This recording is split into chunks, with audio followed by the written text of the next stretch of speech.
بسم اللہ الرحمن الرحیم۔ السلام علیکم۔ اللہ تعالیٰ کے کچھ نیک بندے ایسے ہوتے ہیں کہ اللہ تعالیٰ ان کو آنے والے واقعات خواب میں یا مراقبے میں دکھا دیتے ہیں۔ ایسے لوگ جو تھے پہلے زمانے میں بھی ہوتے تھے اور آج کل کے زمانے میں بھی ہیں، لیکن آج کل کے زمانے میں یہ بہت کم ہوتے ہیں،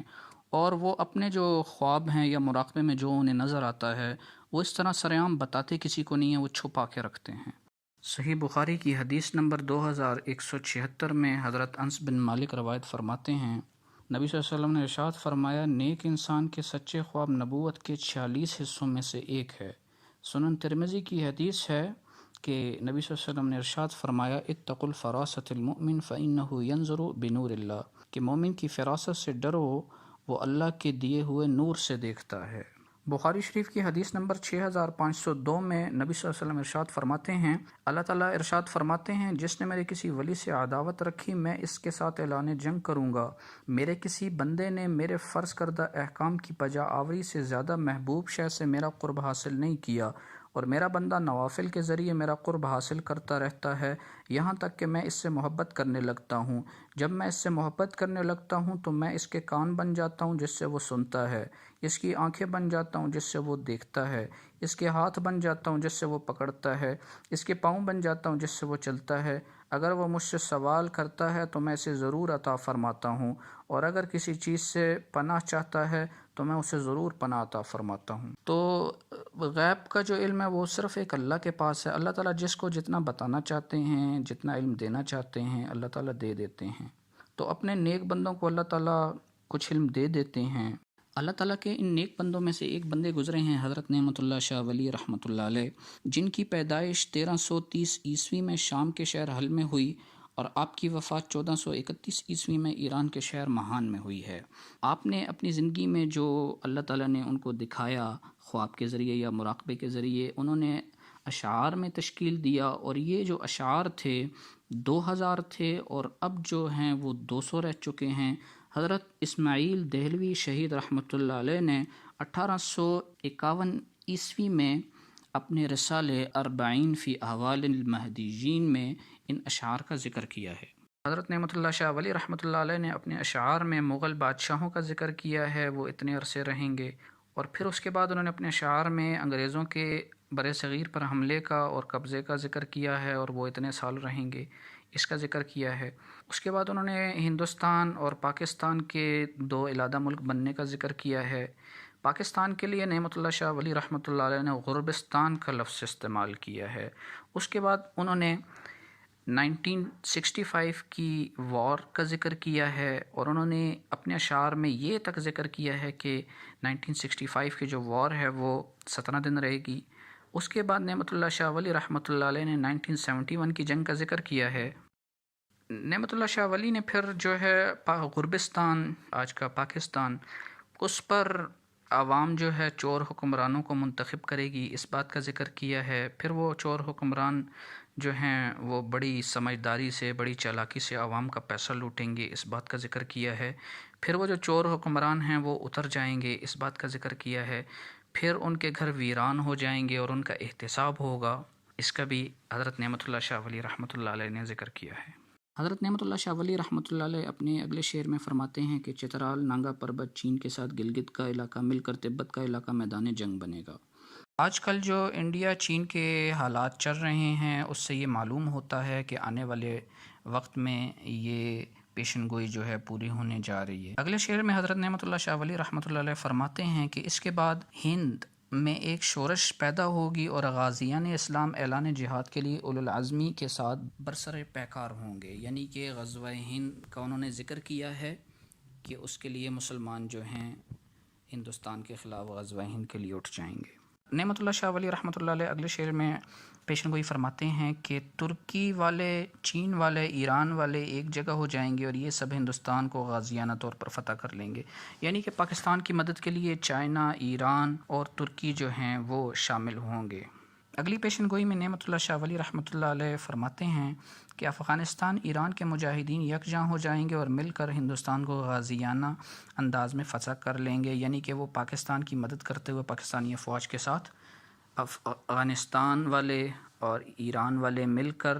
اور پہلے انہوں نے فرما دیا ہے ترکی بھی، چائنا بھی یہ سارے مل کر پاکستان کی مدد کرتے ہوئے انڈیا کو فتح کر لیں گے انشاءاللہ۔ اہل کابل والوں کے بارے میں نعمت اللہ شاہ ولی خاص طور پر اپنے شعر میں کہتے ہیں کہ اہل کابل کافروں کے قتل کرنے کے لیے نکل آئیں گے اور کافرین دائیں بائیں بہانہ سازی کریں گے۔ پھر حضرت فرماتے ہیں کہ سرحدی غازیوں سے زمین مرکت کی طرف لرزے گی، مقصد کو حاصل کرنے کے لیے دیوانہ وار آئیں گے۔ سرحدی غازی یعنی کہ یہ جو NWFP کی یہ جو پٹی ہے، وزیرستان وغیرہ، یہ سارے بھی انڈیا کے خلاف جو ہیں وہ لڑنے کے لیے آ جائیں گے۔ حضرت فرماتے ہیں اگلے شعر میں، عام خاص لوگ سب کے سب جمع ہو جائیں گے، اس کے کام میں سینکڑوں قسم کے غم کی زیادتی ہوگی، یعنی کہ وہ وقت اتنا آسان نہیں ہوگا۔ ظاہر ہے جنگوں کا وقت ہوتا ہے، اس میں ہر چیز کی مشکلات آتی ہیں، کھانے کی، پینے کی، ادویات کی، سکون کی، نیند کی، ہر قسم کی مشکلات آتی ہیں، اس لیے وہ تھوڑا، اور ظاہر ہے جنگوں میں لوگ شہید بھی ہوتے ہیں، تو وہ تھوڑا وقت جو ہے ایسا ہوگا کہ تھوڑا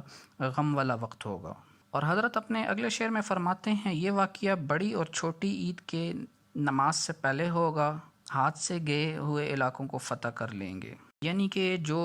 انڈیا نے کچھ علاقے مسلمانوں کے، پاکستان کے قبضے میں لیے ہوں گے، بڑی عید کے بعد اور چھوٹی عید سے پہلے پاکستان جو ہے اسے واپس لے لے گا۔ اگلے شعر میں حضرت فرماتے ہیں، پنجاب شہر، لاہور ملک، کشمیر نصرت شدہ، گنگا اور جمنا شاہ بنجور پر مسلمان غالبانہ قبضہ کر لیں گے، یعنی کہ پنجاب کا شہر لاہور پر ممکن ہے انڈیا وقتی طور پر قبضہ کر لے، اس کو جو ہے وہ پاکستان بڑی عید کے بعد جو ہے وہ دوبارہ اپنے قبضے میں لے لے گا، اور اس کے ساتھ کشمیر کو بھی، اور گنگا اور جمنا سارے علاقوں کو پاکستان جو ہے اپنے قبضے میں لے لے گا۔ اگلے شعر میں حضرت فرماتے ہیں کہ غربستان کا بادشاہ ہتھیاروں اور اسلحے کے زور پر فتح حاصل کرے گا۔ غربستان یعنی پاکستان کا بادشاہ اسلحے کے زور پر فتح حاصل کرے گا، اور کافر قوم کو ایسی شکست ظاہر ہوگی کہ ان کے وہم و گمان میں بھی نہیں ہوگی۔ اگلے شعر میں حضرت فرماتے ہیں کہ مسلمان اللہ تعالیٰ کے لطف و فضل سے خوش ہو جائیں گے، اور تمام ہندوستان ہندوانہ رسوم سے پاک ہو جائے گا، یعنی سارے ہندوانہ رسمیں ختم ہو جائیں گی اور صحیح اسلامی ملک بن جائے گا۔ اگلے شعر میں حضرت نعمت اللہ شاہ ولی رحمۃ اللہ علیہ فرماتے ہیں، دین اور ایمان کے بدخواہ لوگ جان سے مارے جائیں گے، تمام ہندوستان ہندو گورنمنٹ سے پاک ہو جائے گا، یعنی پاکستان کا قبضہ اس پر فل ہو جائے گا، اور وہاں پر اسلام کا جھنڈا جو ہے وہ نافذ ہو جائے گا۔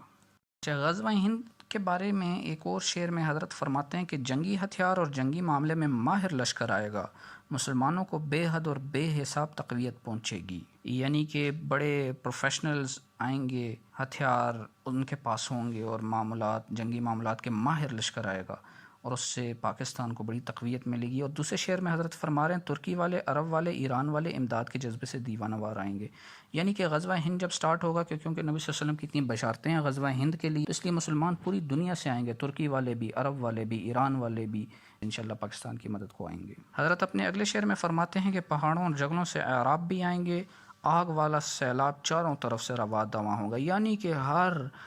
جو پوری قوم ہے وہ جاگ اٹھے گی، اور سارے جو ہے انڈیا کے خلاف جو ہے غزوہ ہند میں شامل ہو جائیں گے۔ اچھا، اور یہ سٹارٹ کیسے ہوگی؟ حضرت فرماتے ہیں کہ اچانک مومنوں کے خلاف واضح جھوٹ پر مبنی شور آشکار ہوگا، یعنی کہ انڈیا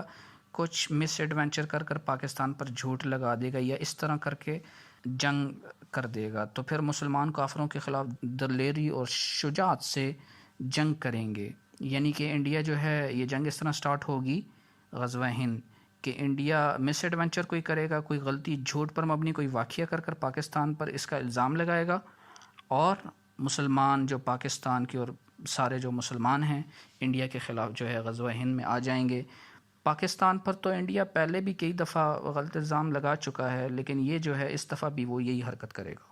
حضرت نعمت اللہ شاہ ولی رحمۃ اللہ علیہ اگلے شعر میں پیشن گوئی فرماتے ہیں کہ چونٹیوں اور مکڑیوں کی طرح راتوں رات غلبہ حاصل کر لیں گے، میں قسم کھاتا ہوں حق تعالیٰ شانہ کی کہ مسلمان قوم فاتح ہوگی، یعنی کہ چونٹیوں کی طرح جو مسلمان ہیں ہندوستان کو اپنے قبضے میں لے لیں گے، اور راتوں رات اس پر قبضہ کر لیں گے۔ اور سب سے اہم بات حضرت اپنی اس شعر میں کہہ رہے ہیں، پیشن گوئی فرما رہے ہیں کہ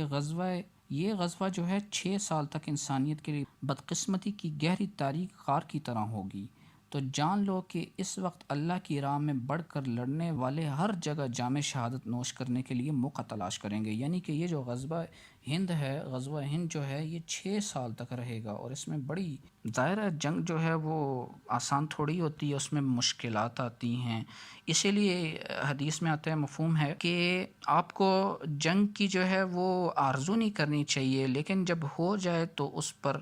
ثابت قدم رہنا چاہیے. ہمیں جو ہے مشکلات کی ہم اس قابل نہیں ہیں کہ ہم جو مشکلات کو سہ سکیں، لیکن جب آ جائے تو اس پر ثابت قدم رہنا چاہیے. ان سب واقعات سے پہلے حضرت ایک پیشن گوئی فرماتے ہیں کہ جب ظلم اور بدعت کا رواج ہو جائے گا تو غربستان کا جو بادشاہ ان کو دفع کرنے کے لیے حکومت کی اچھی باغ دوڑ سنبھالے گا. یعنی کہ ایک اچھا جو حاکم ہے انشاءاللہ اللہ تعالی ہمیں وہ نصیب فرمائیں گے، اور مغربی پاکستان کے مسلمانوں پر ذات الہی کا فضل ظاہر ہوگا اور ان کے ہاتھ کام چلانے والا ظاہر ہوگا. یعنی کہ پاکستان کا جو حاکم ہوگا، جو حکمران ہوگا، وہ کوئی بہت اچھا انسان آئے گا. حضرت اپنے ایک شعر میں فرما رہے ہیں کہ اٹک کا جو دریا ہے 3 دفعہ کافروں کے خون سے بھر کے وہ بہے گا. یعنی کہ کافروں کا اتنا قتل عام ہوگا کہ اٹک کا دریا جو ہے وہ خون بن جائے گا.